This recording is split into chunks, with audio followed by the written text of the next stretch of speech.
So what's up mga kaprayon, good afternoon. So muna siya ito ang bisita ron DE16T, aircon cleaning lang siya mga kaprayon. Atuwara na siyang gikuot kay ang iyang evaporator is makita ra sa kilid.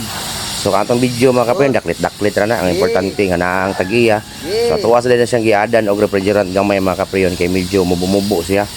Nya ang iyang condenser radiator grabe sang pagkahugaw. So ay daghan langas mga kaprayon ay atuwa na siyang ipasoder Kanya atong check up po ng iyang evaporator dara mga kaprayon, no? Napuno na nas tae mga kaprayon. So ang buhato na tuwa na siyang aircon cleaning human, atuwa na siyang tapapan og refrigerant. So automatic mga kaprayon dara naas dudong pickles diha ni tirada ng mga sidlit na yang luwa-luwa. Pag human na mga kaprayon atuwa din ang limpyuhan. So automatic gyapon si jiran ang limpyo na sa ato ang mga hugaw-hugaw diha. Kanya ang condenser nag radiator mga kaprayon human na nato naglimpyo.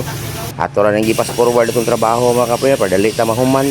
Naapatay lang isunod mga kaprayon, daghan pa jud kita giditunon nga wa pa gyud ma-edit mga kaprayon. Ato ana nang gi anam-anam kay karong panahon na perti na tong bisya para buyag. Salamat kay Ginoo og salamat sa kay ninyo mga kaprayon sa inyong makanunayong pagsalig sa amoa. Right, so na diri atong kuyog pod nga DE17 gikarog karakar na siya mga kaprayon. So okay, diri ta taman.